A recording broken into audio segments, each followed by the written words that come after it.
Welcome to the podcast, which is all about the world of marketing on television through TV, shopping networks, and infomercials.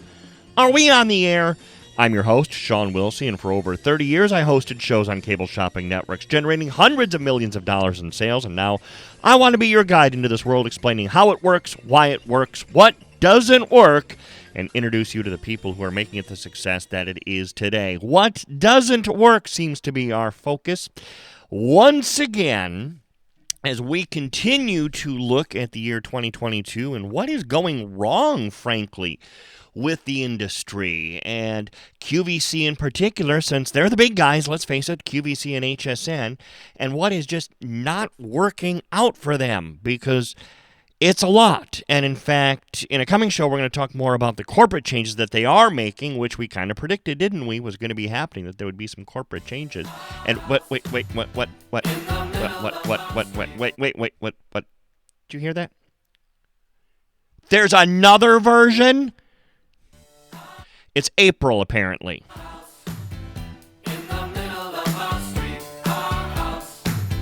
April. We like to shine. Right now it's spring cleaning time, and we make it oh so fine. Spring cleaning time.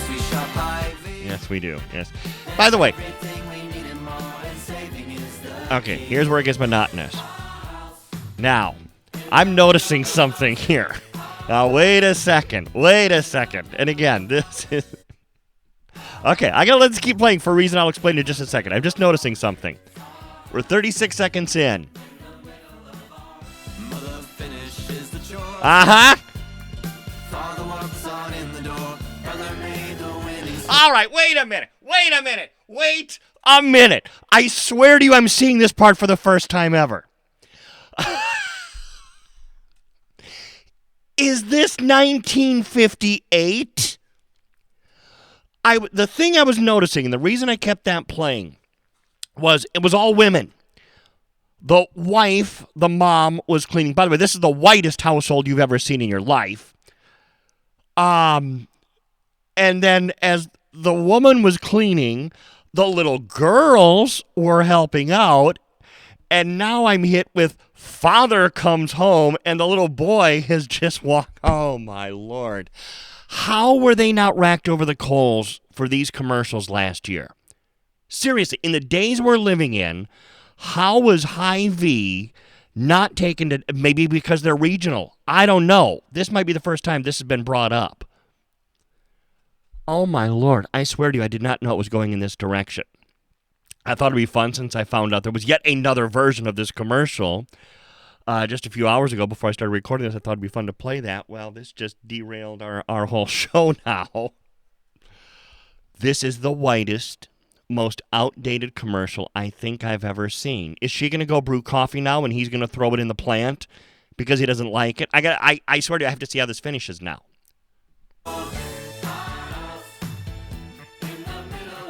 Oh, the kid's tracking mud across the carpet. The way this is outdated, I wouldn't be surprised if the kid got a good backhand. But I don't think it's going to go there. But okay. That was it, mercifully. We don't know what happened to the poor child who tracked mud all over the carpet. I swear to you.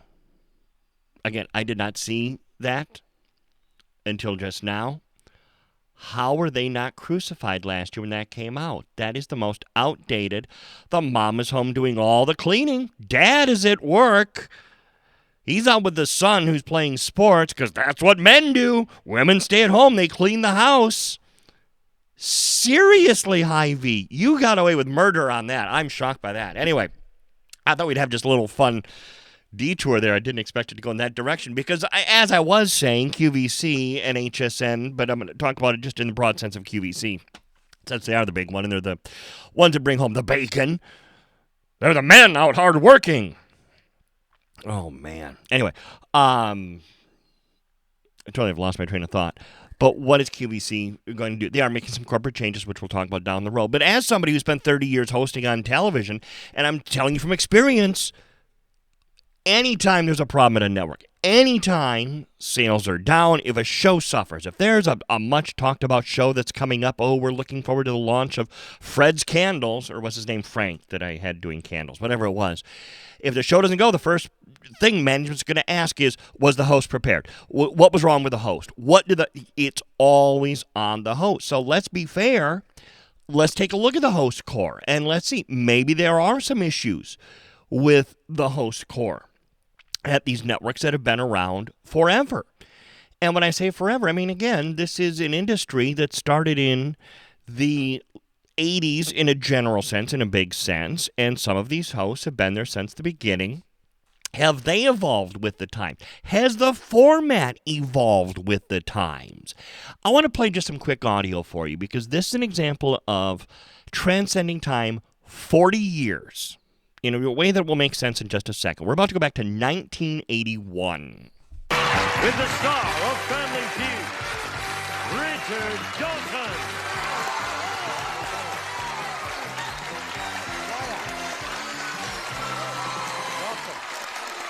Richard walks out, shakes hands with the families, the heads of the families. Well, we've missed him for quite a while, but he's back. Our announcer who had an accident with a chainsaw, Gene Ironsides Wood. Makes a little joke. That's pretty much how Richard started every show. It was very gentle. This particular one, he started with a jab kind of at his announcer who was back. It had had a guest announcer for a while. I don't know if this is the daytime or the nighttime version. Remember, this was back in the era when game shows ruled daytime TV. Family Feud was the first to really make a big nighttime. Well, anyways, let's jump ahead 40 years. Give it up for Steve Harvey! Okay, first off, does the announcer have to shout? Well, it's 2022 or 2021 this is from, I guess. Yes, he does. Music's the same. Crowd is screaming more than they're applauding. Thank you, folks. I appreciate y'all. Thank you, man. Yeah, dude. I appreciate it, folks. Well, welcome to Family Feud, everybody. I'm your man, Steve Harvey. Okay, first off, there's a few broadcasting rules he broke, but we'll save that for another show. Why is he screaming? Doesn't he have a microphone on? Folks, we got a good one for you today. Returning Stop screaming. For their second day from Birmingham, Alabama. Stop screaming. It's the Taylor family. Stop screaming. And from Stop Hattiesburg, screaming. Mississippi. It's the Beard Stop screaming. family. Okay, my point is, same show 40 years apart. I would take the Richard Dawson version over the Steve Harvey version any day of the week. However, I'm not their audience. And he has actually taken the show to ratings heights it has not seen in many years. That show was on the verge of cancellation in the early 2000s, late 90s, early 2000s. He came around, 2010, whatever it was, saved the show, took the ratings through the... They were number one for a while. They were beating Jeopardy and Wheel. But the bottom line is, the host made all the difference. And what you see today at the shopping networks is, and this is all of them, is a host core, but I think especially at QVC and HSN, that does an amazing job. They work hard, but are they representative of the world today and what's happening on television today? Because QVC is in this, and again, QVC in a general sense, QVC, HSN, all of them to a degree, in this changing environment where they need to decide, are they a TV network or are they a commercial? Or are they something else which is yet to be determined? Because if they're a TV network, well, let's stick to putting on a television show, which is what they did so very well. If they're a commercial, well, let's adhere to more of a sales environment. Here's what I mean. And especially I'm going to be talking about a lot of the younger hosts here. Speak eloquently. Speak in complete sentences. Not over other people's heads, but you want to speak in a very personable manner. Using as an example something I just saw this morning. Newer host, I'm not even sure who she was, speaking in just random sentences. Didn't seem to have a chain of her thoughts. She didn't quite seem to know where she was going with her thoughts.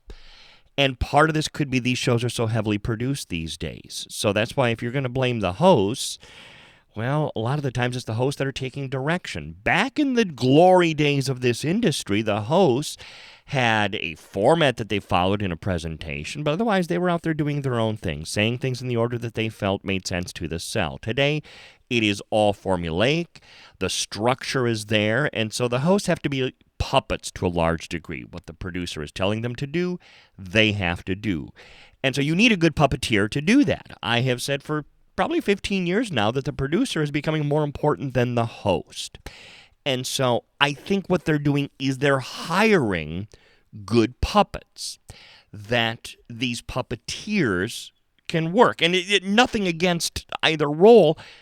That seems to be what management wants. They want the hosts to mimic and to say whatever they're told to say, either in pre-production or as their producer is telling them, here's the direction we need to take this. So who are they hiring? Well, I would invite you to go, excuse me, to QVC.com. Well, it's a long URL, but their show host page where you can look at the pictures of all the hosts. And there are some veterans here that have been around a very long time. Dan Hughes, David Venable, Jane Tracy. She's been there since the start. But as I scroll through this page, and you can do the same thing, you see, gosh, especially among the new ones, I wish there was a way you could organize new versus the veterans, what are almost carbon copies. Their smiles are identical.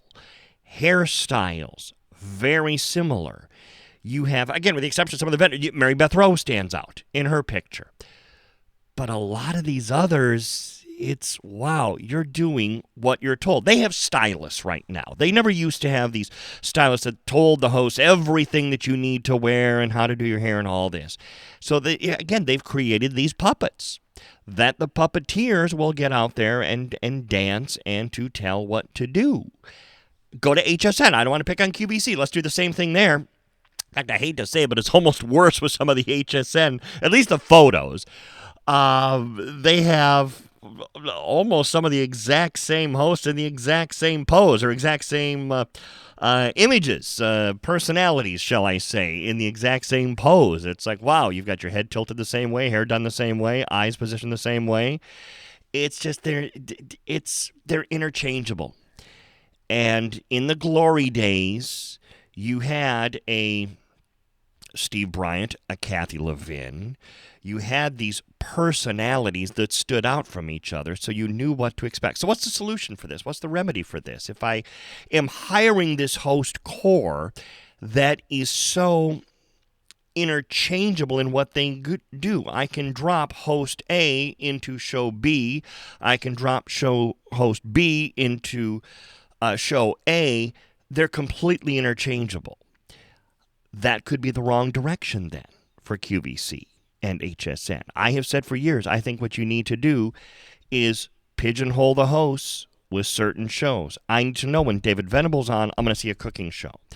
I need to know that when, and I'm trying to find her name because I can't remember all these names, Sean Killinger is on, that I'm going to see a makeup show.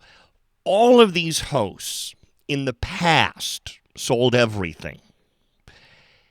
We're in a time now where, especially with the influencers that are out there, certain influencers, most influencers, you expect to have one passion, one thing that they really are good at. I don't know of a lot of influencers that are doing something in the kitchen one day and then their next Instagram post, they're wearing a piece of jewelry. And then their next Instagram post, they have a weed whacker and they're out in the backyard. It doesn't quite work like that.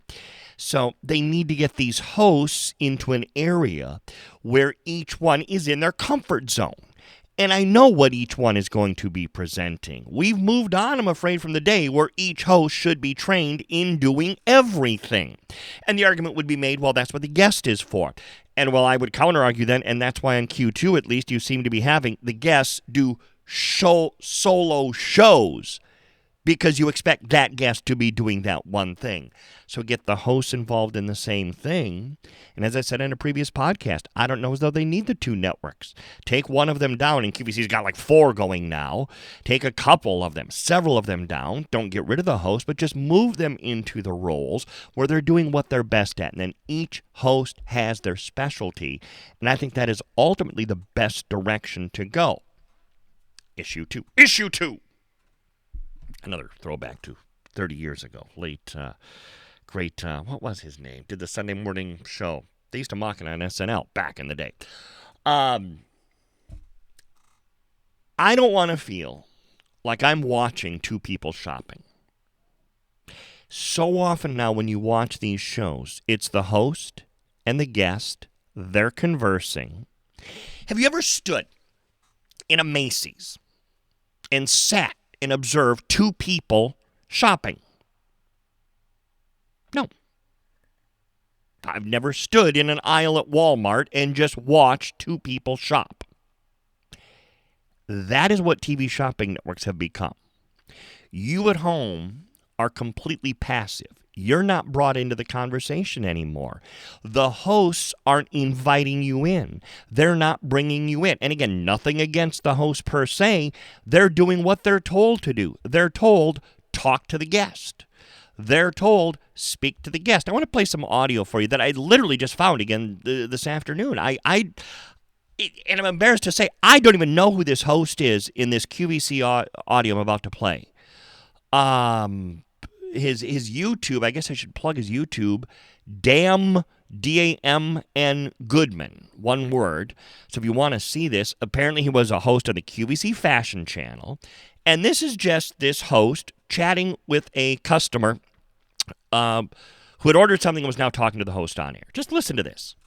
I do understand. What did you see today on our show that made you give us a ring? I bought the crocheted vest. Ah, you too, huh? Love it. It is very romantic. It's very nice. I thought it would be pretty for the office and pretty for the holidays. Yes, ideal, because it's not Isn't this too nice? sequiny so that you don't have to feel as if you're going out to the Academy Awards. Right. But it's just enough sequin to give just a little bit of a sparkle, just a little bit of lightness. Mm-hmm. I mean, can't wait This to is see nice. it. Well, I'm certain that you're going to enjoy it. It's a great look, and what's nice about it is it's done in a general style. It's done in a style, a cut that allows you to wear it within any size within the Missy range. Oh, it's just lovely. And may I tell you how much I enjoy watching what you wear? Ah, why, thank you. I get memos See, on it this all is the so time. nice. But, I say, I get memos. I haven't had a memo in 30. Anyway, but that is just pleasant to watch. It's the host interacting with a customer. Now, is that still me at home as a passive viewer? Yes. However, the brilliance of this is, hey, I might be the next on-air caller. Maybe if I call and order that hat that he's showing now, I get to talk to him on air. Because you never knew. And this goes back to what Marvin was talking about, why they had game show producers on the original QVC board, because you never knew if you were the caller on air that was going to play the word game then. You might win something. There was this whole interactivity where now you weren't just someone watching two people shop. You were involved in it. The whole time that host is talking to that customer, he's looking at the camera.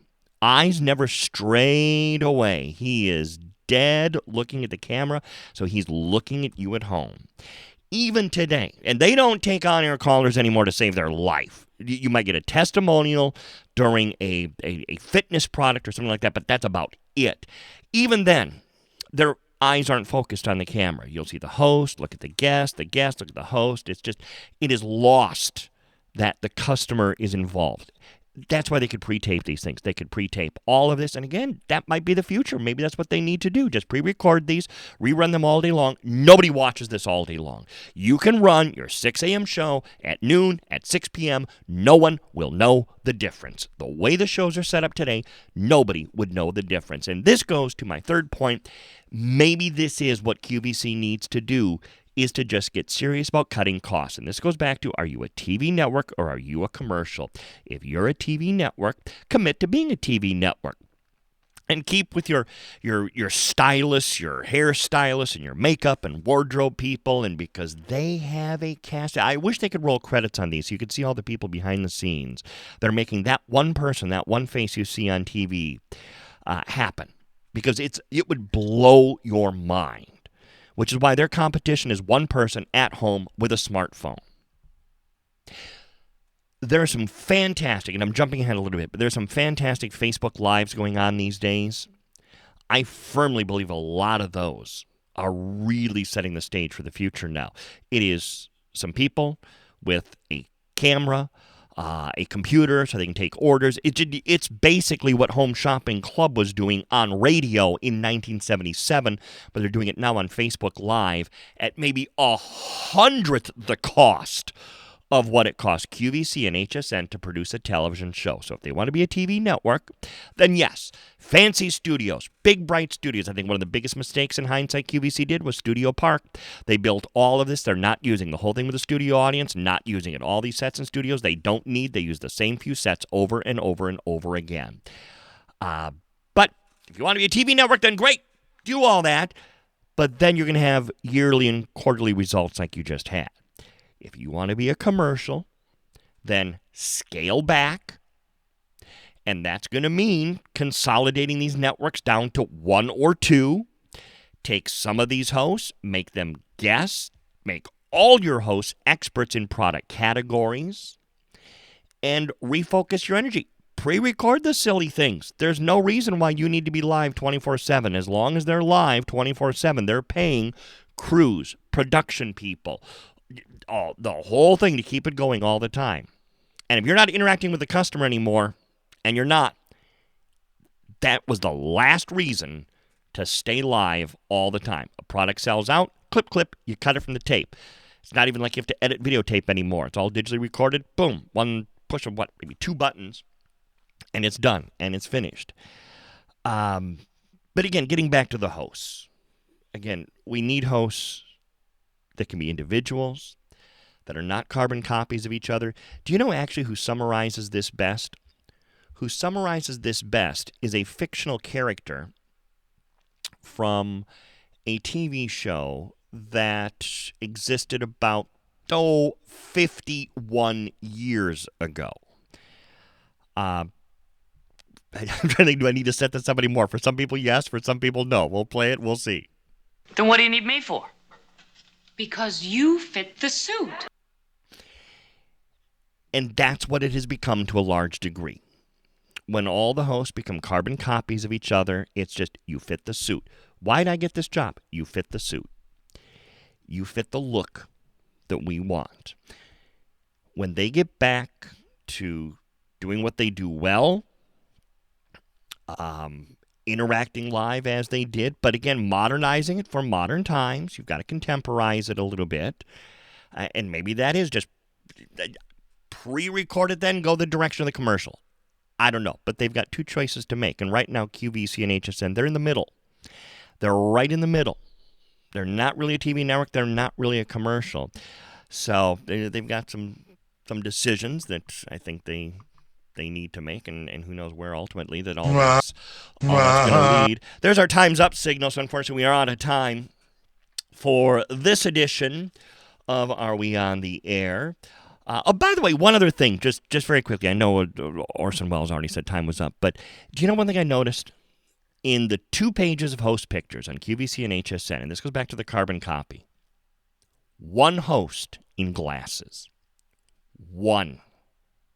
Not a single other host wears glasses. Where's the uniqueness? There again, it's just if you want to be carbon copies, fine, but not the way to do it. Anyway, please subscribe wherever you get your podcasts so you never miss a show. Plus, you can listen to the archive of past shows. We got 45 or something of them now. Hope you'll check me out on Twitter, Facebook, and YouTube at Sean Wilsey, and on Instagram at SWilsey. Thank you for downloading this edition of Are We On the Air? This has been a King Bobby production. Yes, I know, Travis. That's why we give such bargains.